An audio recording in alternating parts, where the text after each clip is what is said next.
রাজ্যের সকল দর্শককে স্বাগত।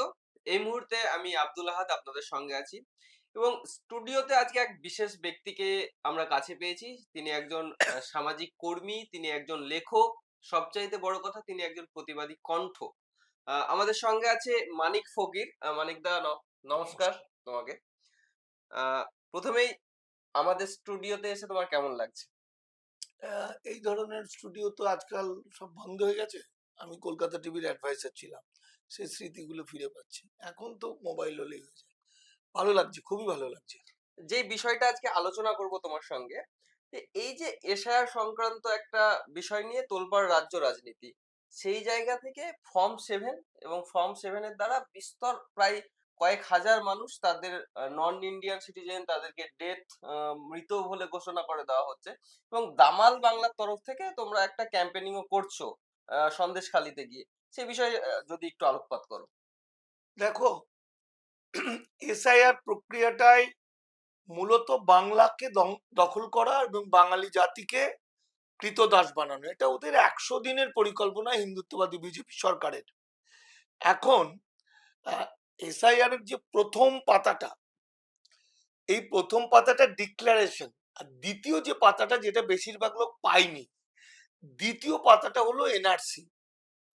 ওই দ্বিতীয় পাতাটাকে প্রোগ্রামিং করা আছে পোর্টালের মধ্যে। অর্থাৎ আজকে যে টিভিতে বলছে, আজকে আবার কালকে শুনছি 11 লাখ বাতিল হবে, কোনদিন শুনছি 10 লাখ বাতিল হবে, কোনোদিন শুনছি 1.5 কোটি বাতিল হলো, এগুলো সবটা মিথ্যা কথা, মিথ্যে কথা। সব বানানো।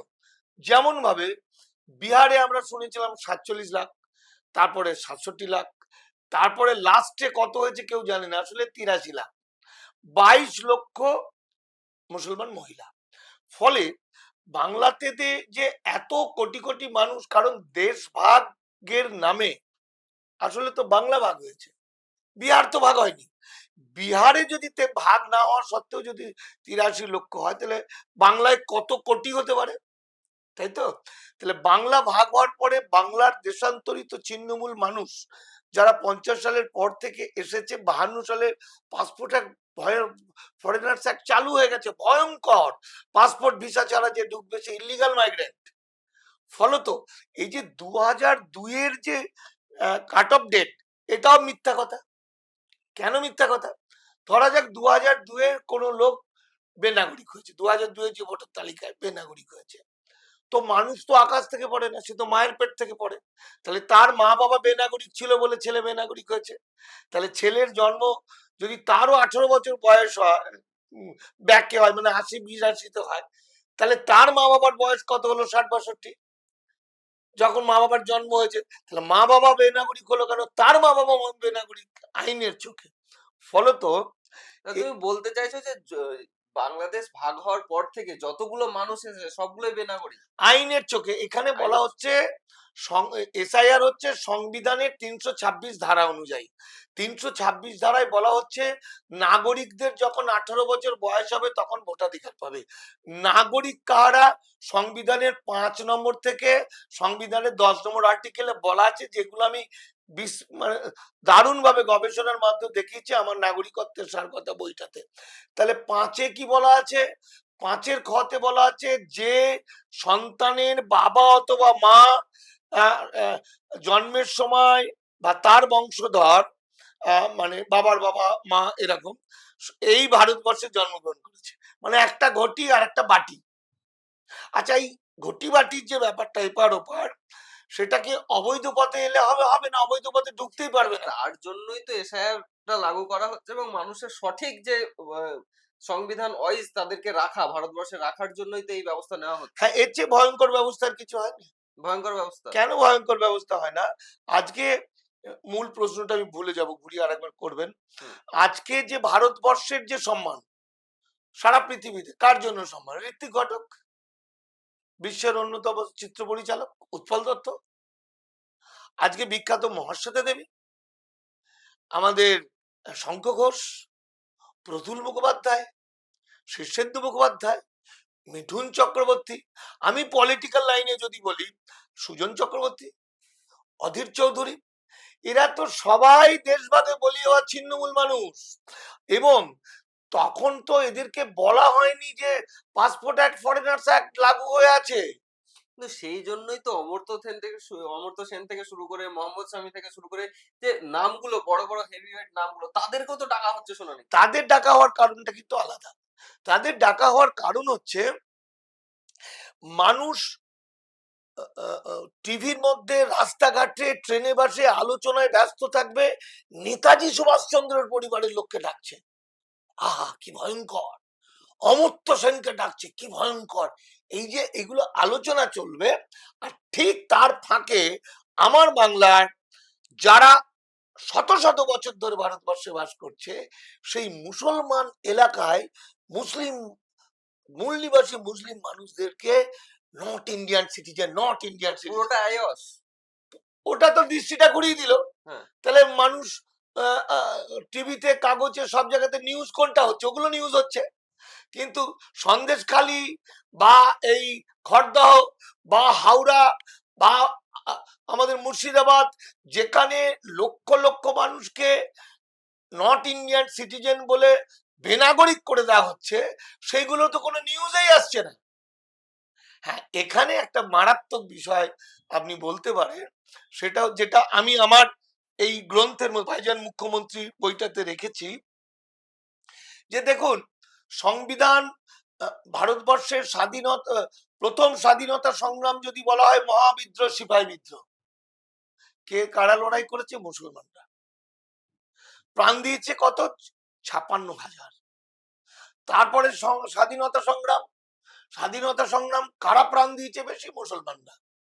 কয়েকদিন আগে করোনা আতঙ্ক, করোনাতে হিন্দু মা বোন, মা মারা যাচ্ছে, বাবা মারা যাচ্ছে, ছেলেরা ঘাড়ে করে শ্মশানে নিয়ে যাচ্ছে না, কারা নিয়ে যাচ্ছে? মুসলমানরা নিয়ে যাচ্ছে। কারণ মুসলমান ধর্মটাই তো তাই মানুষের সেবা করা। আমি এই যে ফর্ম 7 এর দ্বারা মানুষকে বাদ দিয়ে দেওয়া হচ্ছে, এই বিষয়টা মানে কিভাবে আপনারা দেখছেন? যে এইভাবে যেই নোটিশটা নিয়ে আপনারা বলছেন যে একটা নোটিশ এসেছে সন্দেশখালিতে, যেখানে হাজার হাজার মানুষকে নট ইন্ডিয়ান সিটিজেন এবং তাদের যে গার্জিয়ান মা বাবা তাদেরকে মৃত বলে ঘোষণা করা হচ্ছে। এই বিষয়টা কিভাবে আপনাদের সামনে আসছে? দেখুন, আমি ওই যেটা বলতে চাইছিলাম সেটা এই যে নট ইন্ডিয়ান সিটিজেন, হুম। এই যে not Indian citizen, not Indian citizen করা হচ্ছে অসংখ্য মানুষের, হুম। এর উৎসটা পাওয়া যাচ্ছিল না। কোথা থেকে উৎস, হ্যাঁ, কোথা হ্যাঁ। থেকে হলো? প্রশ্ন উঠছিল এটা নিয়ে। হ্যাঁ, তাহলে আমি বলতে চাইছি যে যত এর আগে যে কোনো আন্দোলন করেছে মুসলমানরা, কিন্তু এই প্রথম যখন অস্তিত্ব লড়াই, তখন মুসলমানরা আন্দোলন করলো না, ঘুমিয়ে পড়লো। কেন ঘুমিয়ে পড়লো না? এখানে আরএসএস এর স্লিপার সেলের লোক আছে কিছু, নওশাদ সিদ্দিকীরা। আমি সব ডকুমেন্ট গুলো আমার এই বইটার মধ্যে দেওয়া আছে। তারা আপনি সরাসরি একদম, বলে দিচ্ছেন আরএসএস স্লিপার? আমি ডকুমেন্ট দিয়ে, যদি ওনাদের ক্ষমতা থাকে আমার এই বইটার বিরুদ্ধে একটা মামলা করবে, আমি পাগল হয়ে যাবে মানুষ, ভয়ে আটকে উঠবে যে কিভাবে ওদের জন্য কোটি কোটি টাকা খরচ করেছে আরএসএস বিজেপি। তো এটার ক্ষেত্রে বলি নট ইন্ডিয়ান সিটিজেন, তো দেখুন নট ইন্ডিয়ান সিটিজেন, তাহলে এত মানুষ আন্দোলনে নামবে, তাহলে এসআইআর এর প্রথমবার আন্দোলনে নামলো না কেন? মানুষ ভুল বুঝবো। নওশাদ সিদ্দিকী বলেছে যে আমরা এসআইআর চাই, এসআইআর ভালো, তৃণমূল সরকার আতঙ্ক ছড়াচ্ছে এসআইআর নিয়ে, দাদুর কবরস্থান দেখালেই হয়ে যাবে। তাহলে একটা আন্দোলন করলো না।